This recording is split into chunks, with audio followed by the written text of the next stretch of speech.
David Lammy has refused 7 times to rule out reversing Brexit during an astonishing interview yesterday. Now, the Deputy Prime Minister argued that leaving the European Union badly damaged the UK economy and that rejoining the EU Customs Union would boost economic growth. Well, let's now speak with the barrister and the writer, my learned friend, Steven Barrett. Steven, welcome to the show. It was only earlier this week you and I were ruminating over the fact that David Lammy had cancelled jury trials. Yesterday, we learned that Labour Party had cancelled mayoral elections. 5 million people denied democracy. Well, knock me down with a feather. Today, their latest target is Brexit. Yeah, these are authoritarians who have absolutely zero respect for democracy. And just as the reasons they gave you for taking away jury trials were not true, just as everything else they say is not true, Brexit has not harmed the economy. So if you look at the economies of the UK, France and Germany, we all poodle along growing at the same rate after Brexit.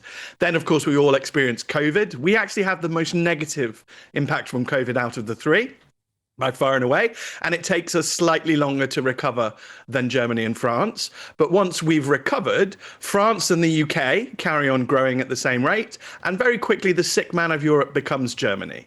So if Brexit is to blame for our woes, why on earth is Germany in such a terrible way? And my use to your listeners and viewers is as a lawyer. And as a lawyer, I can tell you that we have not really diverged from the EU in any significant way. None of the opportunities, if you're a Brexiteer, that should actually upset you, because if you wanted what you perceive as the benefits of Brexit, then you would diverge from EU law. But we have not done that. We effectively run the EU legal system here, and we're doing absolutely everything we can to copy them. We're copying their carbon border. We're going to copy all their product regulations. We're going to do that via a minister rather than via democracy, because, as I said, these are authoritarians. These are not people who respect democracy. And we have a border in the Northern Irish Sea, which governments don't want to admit is there. So they're going to keep us aligned to the EU, which I think it depends on how you view things. But if you're a Remainer, if you're a very strong emotional Remainer, you should be quite happy, because you have all of the what you perceive as the benefits of the EU membership and EU law, and you don't have any of the costs. So one of the obvious costs is that we didn't have to take part in their COVID lending. So we have just avoided a massive extra pile of, and we've got quite a lot of debt already. So, we've just avoided an extra pile of debt. And we do pay them money, I'm afraid, Martin, and that's all rather hidden. But I think we still don't pay them quite as much as we would if we were a member. And, that you can definitely argue that if you want to be run by the EU, you can argue we've got that now. So, don't cause a fuss. It's actually the Brexiteers who should be most upset. I think you're right, and we seem to be in a direction of travel, if not going for a second referendum, and perhaps something even worse, death by 1,000 paper cuts. Baby stepping back towards Brussels. Steven Barrett, we have to leave it there. We're running out of time. A pleasure to have your company as ever. There's nothing more important than keeping your money and your identity safe online. And with so many VPN options available, choosing the right one can be pretty daunting. But this video's sponsor, ExpressVPN, is making the choice easier for GB News viewers. ExpressVPN is offering up to 75% off, plus 4 extra months free. That's top-level security from just £2.49 a month, and you're covered by their 30-day money-back guarantee. So just click the link in this video's description or scan the QR code now.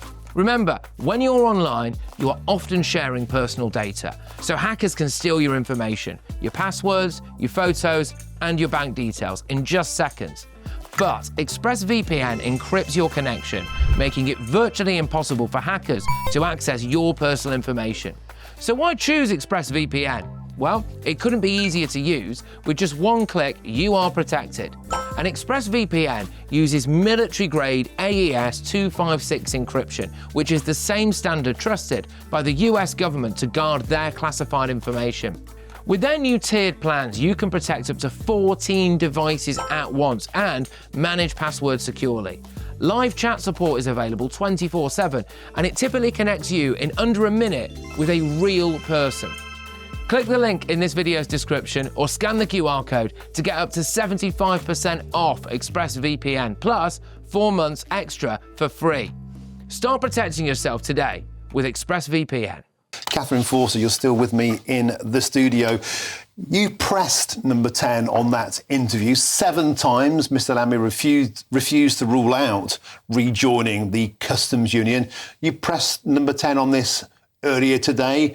Did they denounce Mr. Lammy's comments, or did they still leave room that perhaps they might change their minds again?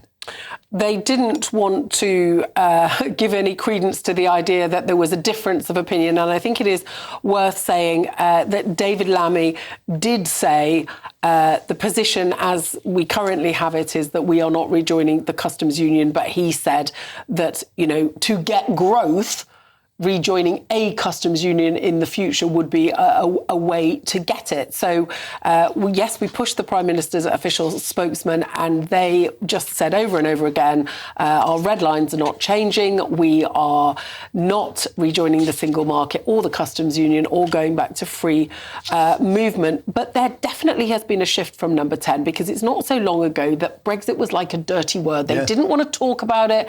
It was not spoken of. It was barely mentioned during the election campaign. There has been a number of personnel changes in number 10, lots and lots, trying to sort of find something that's going to work for them, given their currently dire polling. And now they seem to have alighted upon not just blaming the Tories for all their problems, but also blaming Brexit. The PM the other day, the Brexit deal significantly hurt our economy. I mean, I have seen those graphs from the OECD that Steven Barrett was just mentioning too, but they kept saying no change. And I said, can you rule out changing it going into the next election, perhaps campaigning on rejoining a customs union? They said our red lines are not changing. And I said, until they do, because they said they wouldn't raise taxes on working people. Taxes on working people have gone up. They said they weren't looking at digital ID. Digital ID is coming in. So then when pressed, that they did say it is not currently our policy. I think let's watch the word currently. So it's not currently their position, but it could be their position when they change their position.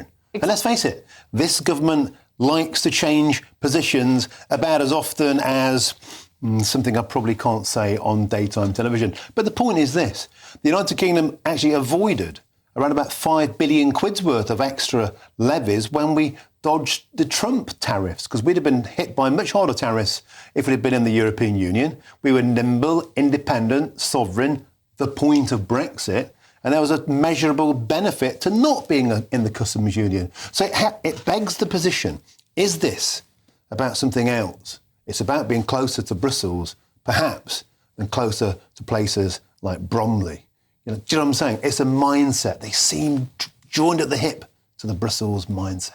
Well, they think that they can have their cake and eat it, and that they talk a lot about the Indian trade deal. I was there in India with the PM recently, the deal that they've done with the US and other trade deals.